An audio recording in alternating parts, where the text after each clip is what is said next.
There's something special about that first lesson with a new student or client. It's brimming with possibilities. It can feel like the first day of school in many ways. There's maybe a mixture of nervousness and excitement, both for the student and the teacher. The student may wonder what the teacher will be like and how they might compare to previous teachers. The teacher may wonder about the student's experience and how they can be of help. And yes, while it's perhaps not at the forefront of everyone's minds, students and teachers will both probably wonder, will they like me? Much needs to be accomplished in a first lesson. Teachers need to assess the student while also acknowledging the student's goals and concerns. A safe, healthy, boundaried student-teacher dynamic needs to be established, along with a developing sense of the work to be done together. Students need to leave the first lesson feeling cared for and excited to continue their vocal journey. Teachers need to leave with a game plan and a hunger to pool their resources to support the student. All of this requires the teacher to combine their knowledge, skill, presence, and relationship building expertise. But that's it. Simple, right? Hi, my name is David Sisco. My pronouns are he, him, and you are very welcome to my podcast, Wholehearted Voice Pedagogy. This podcast is dedicated to the art and practice of teaching singers. It is an extension of my book of the same title, which was published by Routledge Press this past July. It is available on Amazon, Routledge.com, or anywhere you get your books. As you may have guessed, today we are going to discuss assessing the student, both in a first lesson and in preparation for academic or industry benchmarks, such as juries, competitions, and auditions. My special guest today is Jina Nam, a New York City-based voice teacher, performer, and licensed speech-language pathologist. More on her in just a moment. But first, let's consider some of the central tenets of vocal assessment. In a blog entitled Toward an Objective Evaluation of Vocal Technique, Western classical voice teacher Claudia Friedlander outlines the following assessment rubrics or categories. Vocal fold response.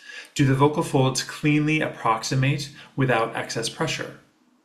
Breathing coordination. Is there a good range of costal and diaphragmatic motion in the breathing? Pitch definition and intonation.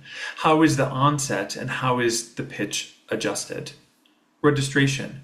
Is registration seamless or are there significant breaks? Range. What is the current range and is it being hampered by anything? Articulation and vowel definition.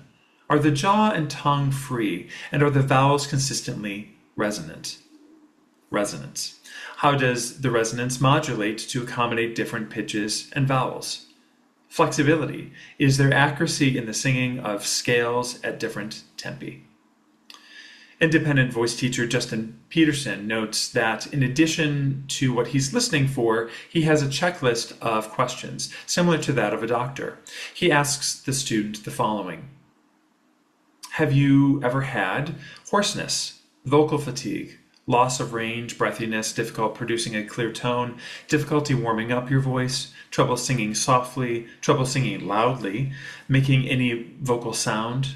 This tells me whether or not the student might need to be scoped before the first lesson. When there are systemic issues, I want to stem that tide very fast. I also ask them if they have any allergies, issues that interfere with singing, or any medications that affect their voice. So when they come in to me, I pull that up, and that's fodder for conversation during the first lesson.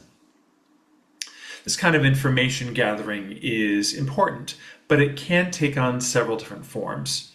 While I have already shared this on previous podcast episodes, I want to remind you of my dear colleague, Dr. Felix Graham's approach. When talking to a new student, he will often say, "So, we've heard a lot from you. What I would like you to do now is imagine this is couples counseling for you and your voice. We've heard all your issues and feelings about it. If voice was sitting here and talking to me, what would voice tell me?" The first response is always a laugh followed by, that's interesting. I usually get some variants of, they would probably say I'm not very nice to it, that I don't trust it very much, that it could probably do a lot more than I let it do, but that I'm scared to let it do it, it's probably really mad at me. That's the first step in fixing the gap, seeing the voice as an entity deserving of compassion, respect, and kindness. Gosh, I love that. And I adore Felix. And Felix also brings up something that I think is a challenge for most teachers. How do we run through our assessment rubric without making the student feel as if they are under magnifying glass? Certainly, that won't allow them to perform at their best, right? And again, I'm reminded that students have varied, sometimes painful relationships with teachers. How we go about obtaining the information we need is just as important as collecting that information through an assessment.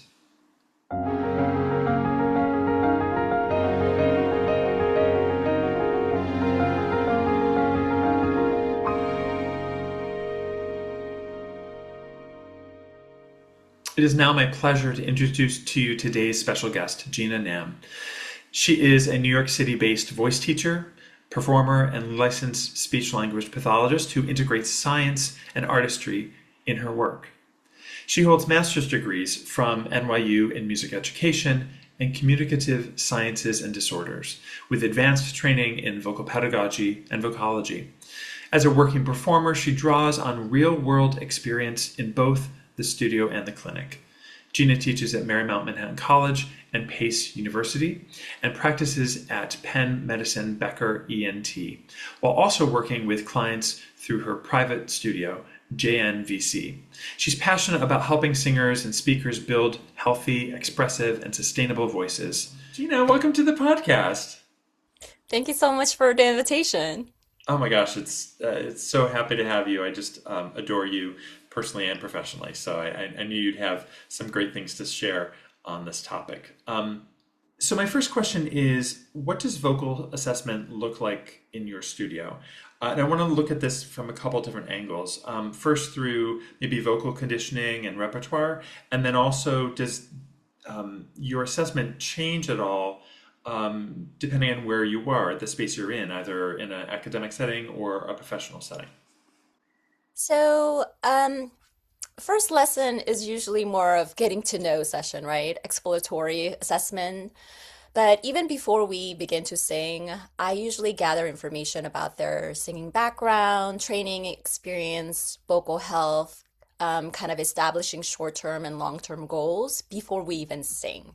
I want to make sure that everything is clear between the student and myself. And as you know, I teach at two universities and in my private studio. So setting is a slightly different, but mostly same. For my private students in my private studio, I collect information even before we begin. So all of these informations are right there for me, so I know exactly what I'm going to do. With my university private students, same thing. I actually ask them to fill out a questionnaire before our first lesson, just so that I know, like, okay, this is what I'm getting myself into. And I think also is helpful for the students because it's another way for them to share information with me. Because if, they might be a little uncomfortable or they're trying to impress me in that first lesson and they might not ask that question. So I give them another source to kind of share that information with me. And then I make sure that expectations are clear. Like communication is the most important thing in my lessons. So I know this is our first lesson, but if something doesn't feel right or something doesn't seem what they wanted to do in their first lesson, please ask. So that I allow them to also ask the questions while I'm assessing them. Because I feel like they're also interviewing me at the same time as I'm getting to know them. So I think that is really clear in that it's a collaborative work so that they're already more comfortable to show me what they can do and also what they cannot do.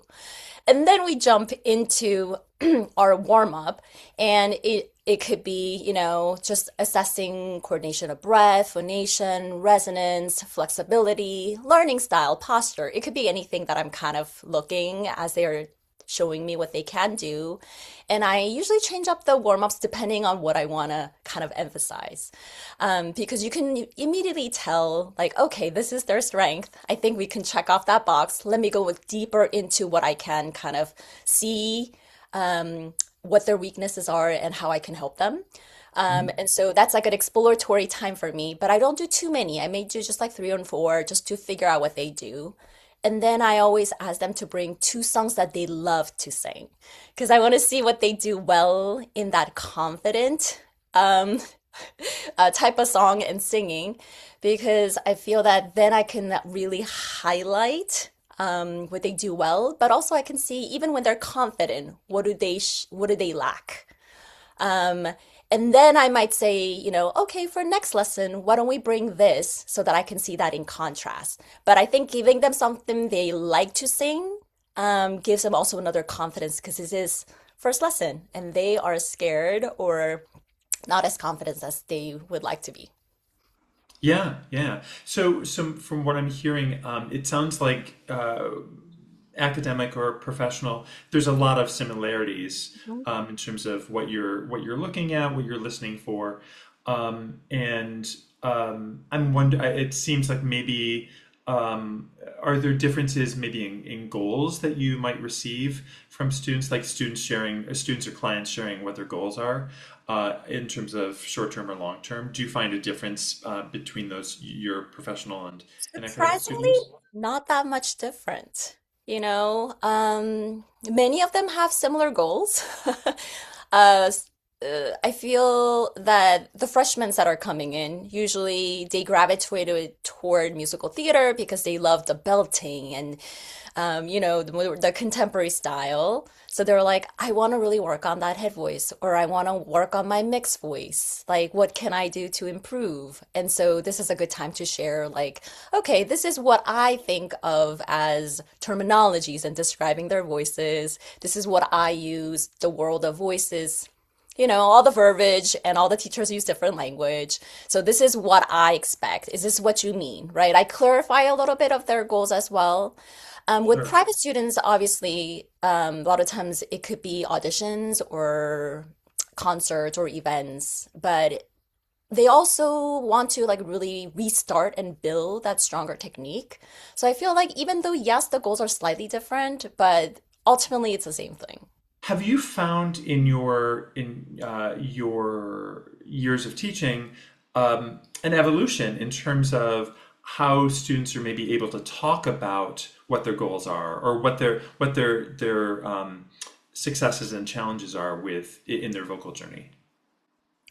Yes, because I think with students that I've worked with for a while, we are on the same language now, right? Sure.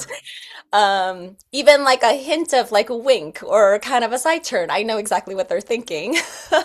Versus new student, I'm still getting to know what they mean, right? But I always ask questions more than like a direct feedback.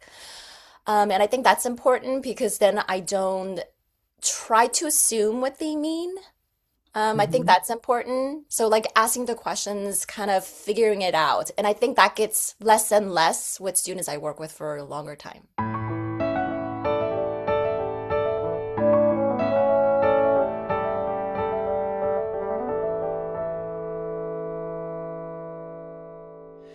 Is there a difference in what you're listening for as a voice teacher because of your added knowledge as a speech language pathologist? For sure. My SLP mentors have told me that I am a technician when I'm with my patients. And I think it's because years of a lot of different experience, right? And my training. I was a scientist. I was a singer, dancer, actor. I was an SLP. I've done many, many jobs. And I think I've learned to work with a lot of different people. And I've learned to attune to details a lot. And that has made me a better SLP and a teacher. But immediately I think of vocal health right away. Singing, you have to have the instrument that is healthy. And if there is some issues with that, it doesn't matter how good of a teacher I am or how good of a student they are. There's not so much they can do in terms of singing. Well, I know artistry is very important to you, and that's the whole reason, like the reason we have technique is to express ourselves. And so if there's anything that's hindering that, right? Yeah. Yeah, and I would imagine that your background specifically as an SLP gives you insight in terms of, especially if you're hearing something that may be a little bit of a question mark in terms of, um, maybe a dysphonia or something that may have to have may bring up about certain kind of further conversations, that's something that is different from the conversations I may have. Even though I may hear certain things, I wouldn't be able to, I don't have the same knowledge base as you in terms of kind of diagnosing things based on hearing. Yeah, for sure. So another thing I'm doing when I'm asking all this question, I'm also listening to their speaking patterns. So I do have my SLP hat on. Um, because singing is great, but a lot of times, surprisingly, in the clinics, I hear habits more in the speaking being problematic for many of these advanced singers than the singing itself. Because we were never really taught how efficiently to speak, right? But many of these singers have taught to sing properly or in the most efficient way. So the problem sometimes often lies more in the speaking. So I do listen for their speaking and I always question like, is that how you speak normally? Is this a voice that you've been singing, speaking all your life?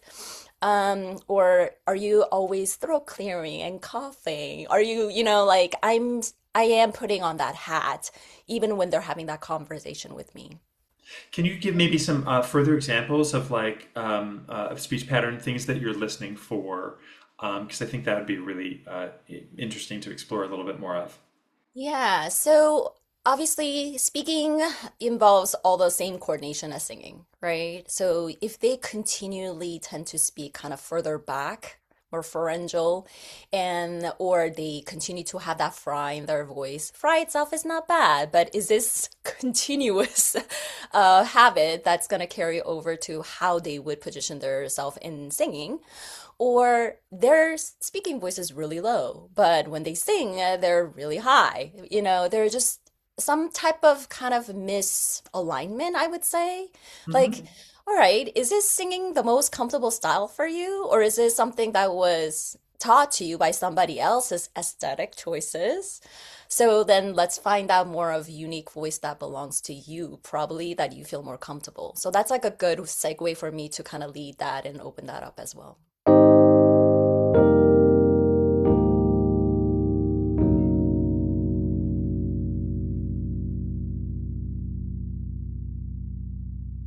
How and when do you address concerns that arise during an assessment? Um, and can you maybe give some examples of that? Yeah. So I immediately address if this issue is going to make a difference in their health, learning, or growth. Sometimes I let it just kind of iron it out and see if it'll go away. But if it's something that we need to address right now, that would be like vocal health, right? If a student comes in sick and I'm like, do you have a fever today? Like, is this something that is you should not be here, then I'll open that discussion. I mean, I have this discussion right at the front in that first lesson. But if this is something that I notice continuously, I'm like, what are some of the things that we can do so that we are not getting sick every 2 weeks or every 3 weeks, or that we have no voice weekly, right? So I dig a little deeper into going and how I can help them, which again I think is also me putting on an SLP hat. What's a vocal health that we can work on together so that we can have a more efficient singing lesson time, right?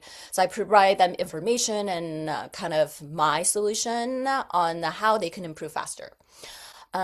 Also, I think it's important for, teachers, I think we can help them, right, with asking them questions, but I also let them know like this is vocal health. This is voice lesson. So yes, I'm an SLP, but if there is a health issue that you do not want to discuss with me, that should not be shared with me. I'm just letting you know because that I do have these multiple hats that, I can provide you the information, but this is not the place. You're not signing up for that. So I also let them know that as well, right? Yeah. Um, Another thing that I would kind of stop the lesson and kind of have that discussion is if a learning style is kind of clashing. So, I make sure that, we had that open communication about like this is a collaborative, learning process. So, I see that this is kind of not working. Like, tell me, explain to me what's going on, right? And sometimes it could be just something else is happening in their life and they're just not in that moment. But sometimes it could be that the way that maybe I'm giving them feedback. So I just want to make sure that it's not something that I do and something that I can help them. If it's something that's going on with them, obviously it'll go away within time. But I want to make sure that it's not me because Hmm. I always open up and say, you don't have to study with me. There are many other teachers. Same thing with me. If I don't want to work with you, I don't have to work with you, right? This is a choice. Whatever makes it better for you on your voice journey, that's what you should do. So I make sure that is clear. And then if it's like an attitude or opinion or more of that, then I always say, look, this is your short-term goal, this is long-term goal. We kind of discussed it. Let's see how we can improve that. Is this something that if I do this, would you be able to do this? It's a open communication. Yeah. Um, and all I feel like in terms of singing technique, that can be addressed as we learn and grow, right? But I think it's more of issues like vocal health, learning style, or even kind of frustration. These are things I think that needs to be stopped and addressed. Yeah, yeah. I'm thinking too about, our job as teachers is to, suss out um, certain issues that may arise, especially as we're getting to know the student and their voice, but not catastrophize, right? Not be like, oh gosh, there's something really wrong here, and like it's so. There's got to be a balance in that. And I wonder if you find because of your background, if you do have a lot of people that maybe come to you with certain maybe vocal histories, right? That are looking for that kind of added layer of assessment from an SLP to kind of bring that into the mix. Yeah, for sure. I get a lot of referrals from voice Sure. centers. So, some of my students do come in with pre-existing voice disorder. So, obviously, those lessons are going to be very different in the approaches, maybe in terms of tools and adjustments that I give them, Mhm. because I do have to keep in mind, like, their physical capabilities are not the same as my typical performing majors, right? So, Sure. you do have to keep in mind that for them, they're doing their best or they are doing all they could be, but their growth might not be the same length as your typical, singers.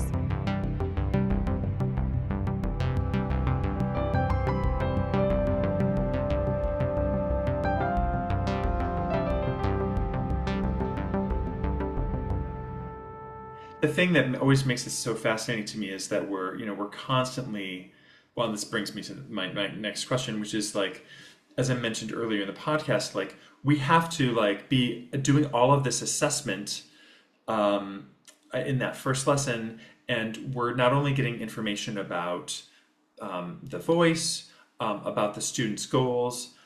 We're also building that, as you've said, building that relationship, building that sense of collaboration. Um, and we're trying to get all of this information without making the student feel as if they're under a magnifying glass, right? Um, do you find is it like asking questions? Is that one of the ways that you kind of make this not feel maybe so clinical in that first lesson? What are some things that you try to do to make it feel like it's a really organic experience for the student? So my relationship with my students are very friendly. They know that when I mean business. But also they know that they could ask any advice. Given my, career as being multiple things, that they know that they can ask comfortably at any topics, and I would be willing to be there for them. I'm their cheerleader. They know that. So many of my students that even, after college graduation and sorts, they always come back and ask me for advice.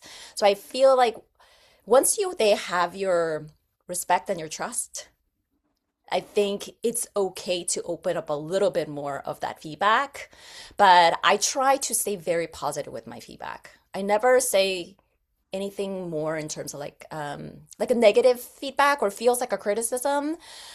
I always ask them like, "Oh, how did that feel?" or "How was that different? Let's try this." So it's not like that was wrong, right? I would not want that for my lesson, right? Sure. And so I think giving that same trust back to them and treat them as how I would want to be treated, and then always giving them different ways to express it. Like, just explain to me, is that how does it feel? Or versus like, which is better, one or two? Or if you can't describe it, how would you feel if you did that 8 times a week on a Broadway versus like if you did that for an audition, right?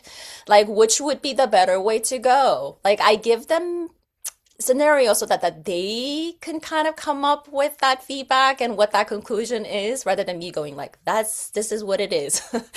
So Right, right. Well, I think that's so important too, because especially, our students are going to leave. We have an hour with them, usually. And so then they're going to leave our studio and then they're going to go practice. And so, like, asking those questions, getting them to think critically, um, without too much judgment, a sense of awareness, but not judgment, right, is so necessary to train them for how they're going to be thinking themselves when they're on their own in the studio or in the practice room. yeah, and I don't do feedbacks in between a lot. I usually just say, let's go with the flow. Just give it a try. I know that this might not feel 100% right, or this might not be exactly what we're going for, but let's go on this journey. Let's explore together. So I might do a little bit longer until I see some progress, and then I would stop and give that feedback. I'm wondering how have you drawn together your approach of assessment through your own experience as a singer? Can you think of something that you're like, oh, I learned this from this particular teacher, or I learned I don't want to do this from observing this lesson? And I'm not looking for like dirt or anything, obviously, but I'm just wondering. I'm always fascinated about how our lived experience in our own training then impacts how we're thinking about how we're training our students. Does anything Or- come to mind? Yeah, a couple things. So I tend to stay with the voice teacher for a long time. I like working with them and then fully getting them to know my voice and their style and then figure out if this is continuously working. Because I think that you need time, right? And fortunately, I had very good mentors. I had good teachers. And one thing that I really helped me was being a singer, I love my male mentors, but I really enjoyed working with the female mentors as well because I think the lived body experience is as important. So sometimes I think I may understand the male voices, but I might also be like, hey, can you explain to me? Like, or like, can you make me understand what you're going through? Because I don't have the same physicality as you. So explain to me Right. so that I can help you. That usually opens up a little bit and with my male singers or male identifying. And then as an SLP training, I've learned about how brain learns and how anatomy, like changes and how that learning period is important. So slowing things down more, less feedback, give them time to understand things, right? The way that I would do work with a patient in a clinic setting is something that I've adapted a lot to my singing lessons as well.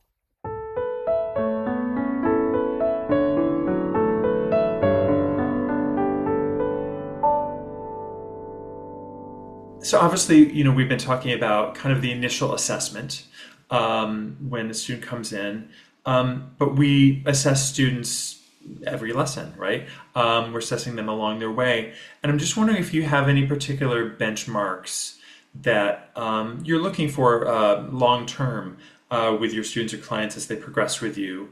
And how do, if at all, like juries, competitions, and auditions kind of factor into those ongoing assessments? So this is why I have short-term and long-term goals. And I do ask them at top of every semester. And then with my private students, I check in with about every 6 months. Hmm. Um, because we do deviate, right? It might be a goal, but then we find something else along the way and we might deviate and then things like that. So I think it's good for them to think about it and for me to think about it, to talk about it again. But I just, I think it's important to deviate from that goal because sometimes we might say, "Oh, I really wanted to strengthen my head voice," but then the auditions that might be coming up is the most contemporary show that could be, right? So then Sure. we have to quickly switch so that they would be successful in that show or that audition or whatever they might be going toward. But, once we have covered that, then I would quickly try to guide them back. Hey, remember that short-term goal we set up? So for next lesson, what song do you want to work on? It's not me going, hey, let's work on this song. It's more that now that we got that song checked, what about going back to that goal? So what would be beneficial for next lesson? What song that we can work on? So I try to make sure that it's getting them back on when it's appropriate, I think. I mean, that brings up something interesting for me in that, like, um, I I I have experienced students who I've worked with then who become clients later on who've graduated, as you said, and come back, which is always a gift to me. And I think that switch certainly from being in school and having a structure, and then all of a sudden not, can be very hard for certain people. And are there ways that you find yourself kind of helping clients do their own kind of assessment and their own develop their own goals? Because I think that's a little bit of what we have to do as well. For those who feel a little aimless in their work. Yeah, so something that my students, I think, kind of laugh about is once they sing it, they're like, "So, what do you think?" You know? And they usually go, "Let me do that again."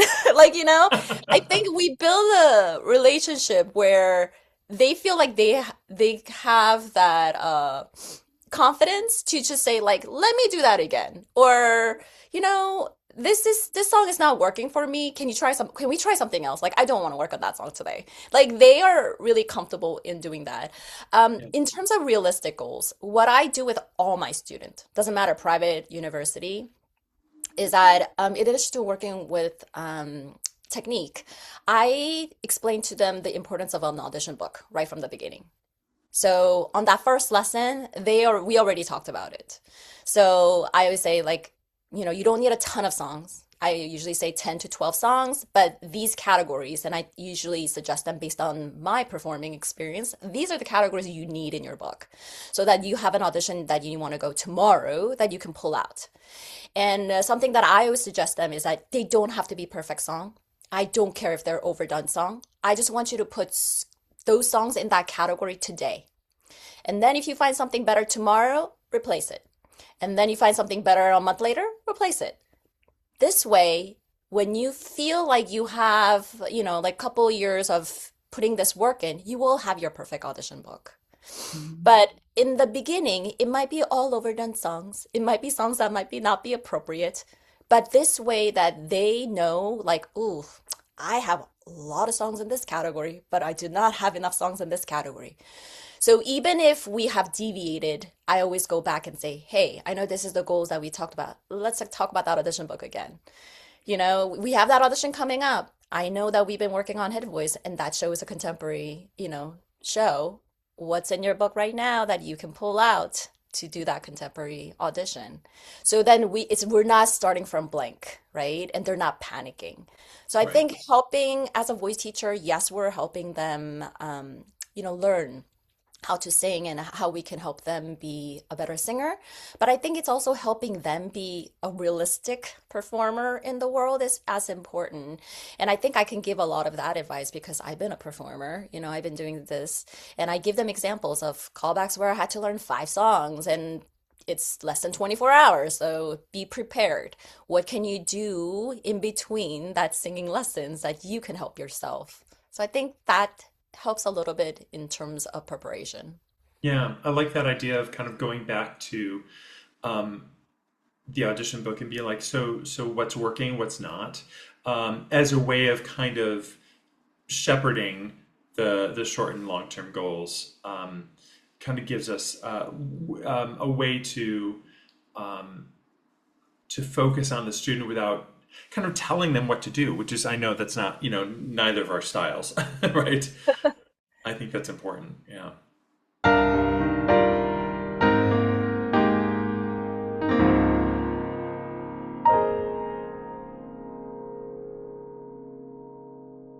Well, my gosh, that was very thorough and very easy conversation. Is there anything else that you want to add in terms of what you continue to kind of think about when you're assessing either initially or as you continue to go through your relationship with a developing relationship with a student or client? I think one thing that I do emphasize a lot is if you have voice troubles, it is not your fault.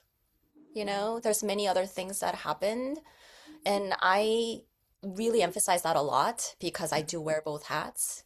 And so that they know what to do in the moments that they need help. So, like, I really walk them through, like, hey, I know this is a voice lesson, but I just want you to give a heads up when you come to a clinic. I usually say, like, these are 5 red flags. If you have these, go see somebody, go see a doctor, go see a voice specialized SLP, and this is what they're gonna do in that clinic. So they're already like, getting a sense of what's expected. And it's good to have a baseline scope so that they know what's to compare, right? Preach. That is, I wish every school on World Voice Day or whenever, I mean, probably not on World Voice Day because it's this crazy day, but I wish that every school would do that for their student body, that everyone gets a baseline scope. So you're on tour, this is what they look like normally, like, Yeah. and this is where we are, like, I think that that's such, thank you for mentioning that because that's something that I'm really passionate about too. Yeah, so they know right away. And sometimes I even Yeah. show them scopes of my throat because I think that eliminates kind of that scary, Yeah. sensation of like, what am I looking at? But I have a video where you can see my face and my throat, my larynx on the screen. So they know that it's a real person's anatomy. Sure. Yeah. Yeah. And they love that it's like, oh my God, this is Gina's voice. This is Gina's, vocal folds. And I show them, and this was when I was, not feeling well either. So they saw like, oh, this can happen to anybody, right? And I think that's important, like letting them know that like it happens to me, it ha could happen to you, it can happen to everybody. But it's more important that you go see somebody right away when those red flags, right? When those Yeah. things come up, rather than wait, because then it will be not be, like anyway coming back. There's no coming back from that. So Sure. we need to address it early. And I always say, if you run and you twist your ankle, you're gonna go see somebody. Why not go see somebody when you have an issue with your voice? If it doesn't feel same, it probably is not. Totally. And I just want to pick up on something that I interviewed Dr. Nick Perna for the last episode, and something that we talked about is especially in a first lesson, talking about what we do as teachers. This is these are the skill sets that I try to bring to a lesson, and what are your goals, and figuring out where those two things intersect, but never making comments about like a previous teacher or anything like that. How important that is in terms of setting up an ethical relationship with your student, when your student and client. I mean, we've all had thoughts about like what had been done previously, I'm sure, like, but also just being really clear about and kind in terms of our feedback and what we choose to share and what we, keep to ourselves too, right? Yeah, I mean, I think it's good to just keep that open communication, like, hey, that's an interesting point, but now that with all the knowledge that I've given you, what do you think you need to do? Like, I try to make sure we deviate from it as quickly as we Well, can. and again, as you said, going back to the student, Yeah. getting the student to kind of share rather than, which is also great because it circumvents that, master apprentice kind of, I have the information, and no, this is, you have the information, it's your body. Yes, and I can tell you I'm a better teacher every year because of the students that I have, right? So I always Yep. say, you make me the better teacher, or I tell my patients, you make me the better clinician, like we all grow together. There's no learning stopping anywhere at any point. As you can see from all my degrees, I kept going back to school, right?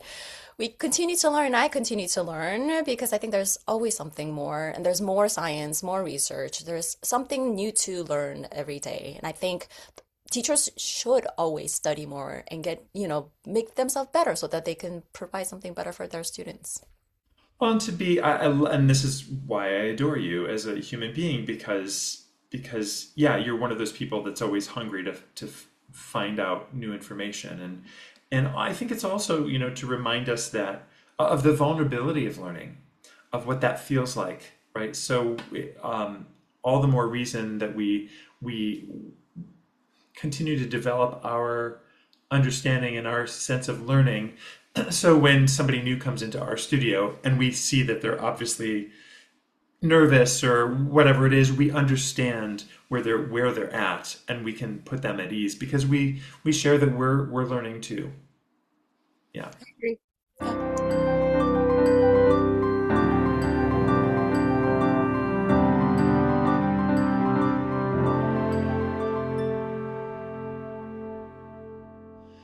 There is so much to explore here.